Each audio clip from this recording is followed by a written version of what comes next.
10ನೇ ತರಗತಿ, ಶುಂಠಿಕೊಪ್ಪ ನಾಡು ಪ್ರೌಢಶಾಲೆ, ಕೊಡಗರಹಳ್ಳಿ. ಇವರು ಡಾಕ್ಟರ್ ಬಾಬಾ ಸಾಹೇಬರವರ ಬಗ್ಗೆ ಒಂದೆರಡು ಮಾತಾಡಬೇಕು ಅಂತ ಅವ್ರನ್ನ ಸ್ಟೇಜಿಗೆ ಆಹ್ವಾನಿಸ್ತಾ ಇದ್ದೀನಿ.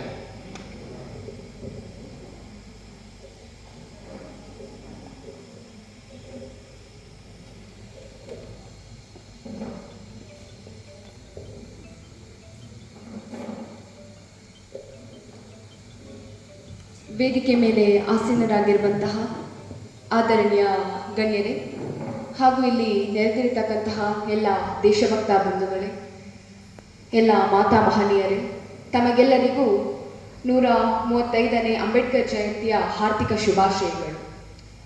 ಆ ಸಾಧಕ ದೇಶಕ್ಕೆ ದೇಶವೇ ಮೆಚ್ಚುವಂತಹ ಮಹಾನ್ ಗ್ರಂಥ ಬರ್ಕೊಂಡ. ಆ ಸಾಧಕ ಇಡೀ ಜಗತ್ತೇ ಅಸಹ್ಯದಿಂದ ದೂರ ತಳ್ಳಿದ್ರೂ ತನ್ನ ಸ್ವಂತ ಪ್ರತಿಭೆಯಿಂದ ಗೆದ್ದ ಮನುಕುಲವೇ ಅಪ್ಪಿಕೊಳ್ಳುವಂತಹ ಮಹಾನ್ ಸಾಧನೆಯನ್ನ ಮಾಡಿದ. ಇಷ್ಟೆಲ್ಲ ಸಾಧನೆಯನ್ನ ಮಾಡಿದಂತಹ ಮಹಾನ್ ವ್ಯಕ್ತಿ ಯಾರು ಅಂತ ನಿಮಗೆಲ್ಲ ಗೊತ್ತಾಗಿರ್ಬೋದು ಅಂತ ಅಂದ್ಕೊಂಡಿದ್ದೇನೆ. ಅದು ಬೇರೆ ಯಾರು ಅಲ್ಲ, ನಮ್ಮ ಭಾರತ ರತ್ನ ಡಾಕ್ಟರ್ BR ಅಂಬೇಡ್ಕರ್ ಅವರು. ಅವರನ್ನ ನಮ್ಮ ದೇಶದ ಸಂವಿಧಾನ ಶಿಲ್ಪಿ ಅಂತ ಕರೆಯಲಾಗುತ್ತೆ. ಅವರನ್ನ ಪ್ರೀತಿಸುವುದಕ್ಕೆ, ಗೌರವಿಸುವುದಕ್ಕೆ ಸಾವಿರ ಕಾರಣಗಳಿವೆ. ಭಾರತದ ಅಂದಿನ ನಾಯಕರ ಪೈಕಿ ಅಪಾರ ದೂರದೃಷ್ಟಿ ಹೊಂದಿದಂತಹ ಡಾಕ್ಟರ್ BR ಅಂಬೇಡ್ಕರ್ ಅವರು ಈ ದೇಶದ ವಿಭಜನೆಯ ಬಗ್ಗೆ ತಳೆದಿದ್ದ ನಿಲುವು ಎಂಥದಾಗಿತ್ತು ಅನ್ನೋದು ಸಾಕಷ್ಟು ಜನರಿಗೆ ಗೊತ್ತಿರಲಿಕ್ಕಿಲ್ಲ. ಈ ದೇಶದ ಅತ್ಯಂತ ಪ್ರತಿಭಾನ್ವಿತ, ಗೌರವಾನ್ವಿತ ಭೀಮ್ರಾವ್ ರಾಮ್ಜಿ ಅಂಬೇಡ್ಕರ್ ಅವರ ಕುರಿತು ಒಂದಷ್ಟು ಮಾಹಿತಿಗಳನ್ನ ತಮ್ಮ ಮುಂದೆ ಹಂಚಿಕೊಳ್ತಾ ಇದೆ.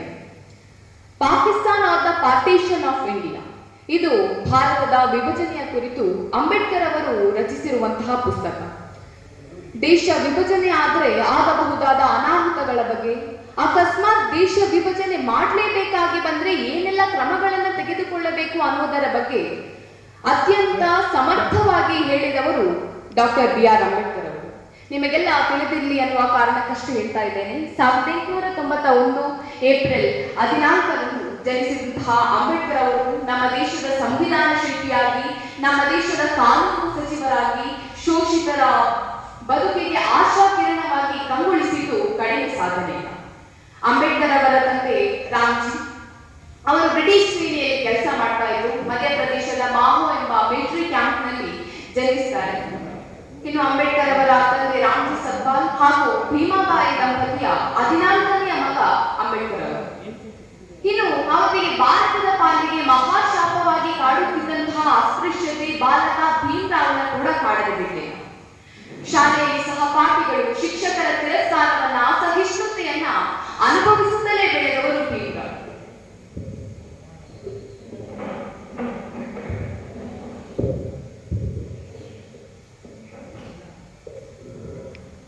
ಆದರೆ ಇಡೀ ಜಗತ್ತು ಒಂದೇ ತರಹ ಇರುವುದಿಲ್ಲವಲ್ಲ. ಕೃಷ್ಣ ಕೇಶವ ಅಂಬೇಡ್ಕರ್ ಎನ್ನುವಂತಹ ಬ್ರಾಹ್ಮಣ ಶಿಕ್ಷಕರೊಬ್ಬರು ಅವರನ್ನ ಪ್ರೀತಿಯಿಂದ ಕಾಣುತ್ತಾರೆ. ಭೀಮ್ರಾವ್ ರಾಮ್ಜಿ ಎನ್ನುವಂತಹ ಹೆಸರಿಗೆ ಅಂಬೇಡ್ಕರ್ ಎನ್ನುವಂತಹ ಅಡ್ಡ ಹೆಸರನ್ನು ಕೊಡುತ್ತಾರೆ. ಅಲ್ಲಿಂದ ಭೀಮ್ರಾವ್ ರಾಮ್ಜಿ ಸತ್ಪಾಲ್, ಭೀಮ್ರಾವ್ ರಾಮ್ಜಿ ಅಂಬೇಡ್ಕರ್ ಆಗುತ್ತಾರೆ. ಆದರೆ ಅಲ್ಲಿಗೆ ಅಸ್ಪೃಶ್ಯತೆಯನ್ನು ಕೊನೆಗಾಣಲಿಲ್ಲ. ಕಾಲೇಜಿನಲ್ಲಿ ಕೊನೆಗೆ ಕೆಲಸ ಮಾಡುವ ಕಡೆಗಳಲ್ಲಿ ಕೂಡ ಅಂಬೇಡ್ಕರ್ ಅವರು ಆ ನೋವನ್ನು ಅನುಭವಿಸಬೇಕಾಯಿತು. ಬಹುಶಃ ಆ ನೋವುಗಳೇ ಅವರಲ್ಲಿನ ಛಲಕ್ಕೆ ಮತ್ತಷ್ಟು ಬಲ ಕೊಟ್ಟಿರಬೇಕು. ಇನ್ನು ಅಂಬೇಡ್ಕರ್ ಅವರು ಬರೋಡಾ ಮಹಾರಾಜ ಸಯ್ಯದ್ಜಿರಾವ್ ಗಾಯಕ್ವಾಡರವರ ವಿದ್ಯಾರ್ಥಿ ವೇತನವನ್ನ ಪಡೆದು BA ಪದವಿಯನ್ನು ಮುಗಿಸ್ತಾರೆ. ಕೆಲ ದಿನಗಳ ನಂತರ ಬರೋಡಾ ಸಂಸ್ಥಾನದ ಮಿಲಿಟರಿ ಲೆಫ್ಟಿನೆಂಟ್ ಆಗಿ ಕೆಲಸವನ್ನು ನಿರ್ವಹಿಸ್ತಾರೆ. ಅದಾದ ನಂತರ ಅದೇ ಸಂಸ್ಥಾನದಲ್ಲಿ ವಿದ್ಯಾರ್ಥಿ ವೇತನವನ್ನ ಪಡೆದು ಕೊಲಂಬಿಯಾ ವಿಶ್ವವಿದ್ಯಾನಿಲಯಕ್ಕೆ ಸೇರ್ಕೊತಾರೆ. ಅಲ್ಲಿ MA ಹಾಗೂ PhD ಪದವಿಯನ್ನ ಪಡೆತಾರೆ. ಅದಾದ ನಂತರದಲ್ಲಿ ಇಂಗ್ಲೆಂಡ್ಗೆ ಬರ್ತಾರೆ. ಇಂಗ್ಲೆಂಡಿನಲ್ಲಿ ಕಾನೂನು ಹಾಗೂ BSc ಪದವಿಯನ್ನ ಪಡೆತಾರೆ.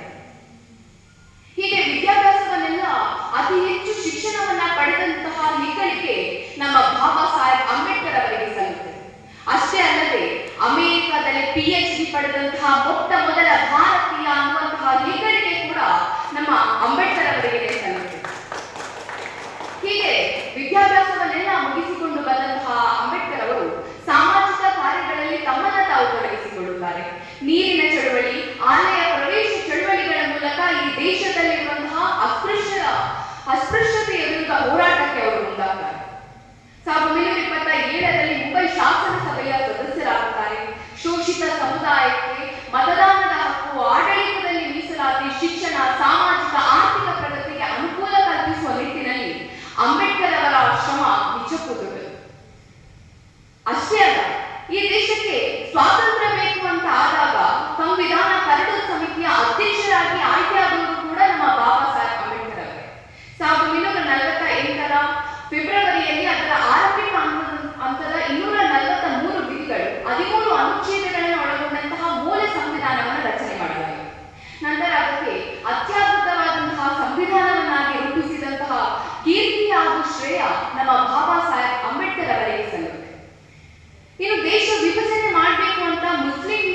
ಬಹಿಷ್ಕಾರವನ್ನ ಮಾಡ್ತಾರೆ ಡಾಕ್ಟರ್ ಬಿ.ಆರ್. ಅಂಬೇಡ್ಕರ್ ಅವರು.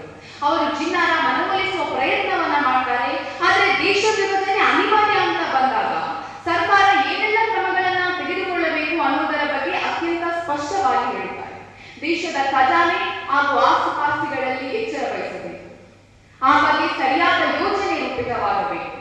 ಎರಡು ದೇಶಗಳ ಗಡಿ ನಿರ್ಣಯ ಅತ್ಯಂತ ವೈಜ್ಞಾನಿಕವಾಗಿ ಆಗಬೇಕು. ಅದಕ್ಕಾಗಿ ತಜ್ಞರ ಸಲಹೆ ಪಡೆದು ಜನಸಂಖ್ಯೆಯ ಆಧಾರದ ಮೇಲೆ ಉಭಯ ದೇಶಗಳ ಗಡಿ ನಿರ್ಣಯಿಸಬೇಕು. ದೇಶ ವಿಭಾಗ ಆದಾಗ ನಾಗರಿಕರ ಬಹುದೊಡ್ಡ ವಲಸೆ ಶುರುವಾಗುತ್ತದೆ. ಜನರನ್ನ ಒಂದು ಕಡೆಯಿಂದ ಮತ್ತೊಂದು ಕಡೆಗೆ ತೆಗೆದುಕೊಂಡು ಹೋಗುವುದು ನಿಜಕ್ಕೊಂದು ದೊಡ್ಡ ಸವಾಲು. ಹೀಗಾಗಿ ಉಭಯ ದೇಶಗಳ ನಾಯಕರು ಸಾರ್ವಜನಿಕರ ಭದ್ರತೆಯ ಕುರಿತು ಎಚ್ಚರ ವಹಿಸಬೇಕು. ಇದು ದೇಶ ವಿಭಜನೆ ಆಗುವುದಕ್ಕಿಂತ ಮುಂಚೆ ಅಂಬೇಡ್ಕರ್ ಅವರು ನೀಡಿದಂತಹ ಸಲಹೆ ಹಾಗೂ ಮುನ್ನೆಚ್ಚರಿಕೆಗಳು. ಆದರೆ ಅವತ್ತು ಅಂಬೇಡ್ಕರ್ ಅವರ ಮಾತನ್ನ ಯಾವೊಬ್ಬ ನಾಯಕರು ಗಂಭೀರವಾಗಿ ಪರಿಗಣಿಸಲಿಲ್ಲ. ಇನ್ನು ನಮ್ಮ ಈ ಅಂಬೇಡ್ಕರ್ ಅವರು ಬಾಗ್ರಾಮಿನಲ್ಲಿ ನೀರಾವರಿ ಯೋಜನೆಗಳ ಹರಿಕಾರ ಅಂತ ನಾವು ನೆಹರೂರವರನ್ನ ಕರಿತೀವಿ. ಆದರೆ ಅದಕ್ಕೆ ನಿಜವಾದ ಕೀರ್ತಿ ಸಲ್ಲಬೇಕಾದದ್ದು ನಮ್ಮ ಬಾಬಾ ಸಾಹೇಬರಿಗೆ. ಬಾಗ್ರಾಮಿನಲ್ಲಿ ಅಣೆಕಟ್ಟು ನಿರ್ಮಾಣದ ಸಲಹೆ ಕೊಟ್ಟವರು ನಮ್ಮ ಬಾಬಾ ಸಾಹೇಬ್ ಅಂಬೇಡ್ಕರ್ ಅವರೇ. ಉತ್ತರ ದಕ್ಷಿಣ ನದಿ ಜೋಡಿಸಬೇಕು ಅಂತ ಸಲಹೆ ಕೊಟ್ಟವರು ನಮ್ಮ ಬಾಬಾ ಸಾಹೇಬ್ ಅಂಬೇಡ್ಕರ್ ಅವರೇ. ಇನ್ನು ನೆಹರೂರವರ ಪಂಚವಾರ್ಷಿಕ ಯೋಜನೆ ಇದೆಯಲ್ಲ, ಅದರ ಹಿಂದಿನ ಶಕ್ತಿ ಕೂಡ ನಮ್ಮ ಬಾಬಾ ಸಾಹೇಬ್ ಅಂಬೇಡ್ಕರ್ ಅವರೇ. ಒಂದೇ ಮಾತಲ್ಲಿ ಹೇಳ್ಬೇಕು ಅಂತ ಹೇಳಿದ್ರೆ ಡಾಕ್ಟರ್ ಬಾಬಾ ಸಾಹೇಬ್ ಅಂಬೇಡ್ಕರ್ ಅವರು ನಮ್ಮ ದೇಶದ ಅನರ್ಹರು. ಅಷ್ಟೇ ಯಾಕೆ, ಹಿಂದೂ ಕೋಡ್ ಬಿಲ್ ಮೂಲಕ ಮಹಿಳೆಯರಿಗೆ ಸಮಾನತೆ ಹಕ್ಕು, ಸ್ವಾತಂತ್ರ್ಯದ ಹಕ್ಕು, ಆಸ್ತಿ ಹಕ್ಕು, ಕೊನೆಗೆ ಗಂಡನನ್ನ ಆಯ್ಕೆ ಮಾಡುವಂತಹ ಹಕ್ಕು ಕೊಡಿಸಬೇಕು ಅಂತ ಹೊರಟವರು ಕೂಡ ನಮ್ಮ ಬಾಬಾ ಸಾಹೇಬ್ ಅಂಬೇಡ್ಕರ್ ಅವರೇ. ಹೀಗೆ ತಮ್ಮ ಜೀವನದುದ್ದಕ್ಕೂ ಅನೇಕ ಸಾಧನೆಗಳನ್ನ ಮಾಡುತ್ತಾ ಅಸ್ಪೃಶ್ಯತೆಯ ವಿರುದ್ಧ ಹೋರಾಟ ಮಾಡ್ತಲೇ ಬರ್ತಾರೆ.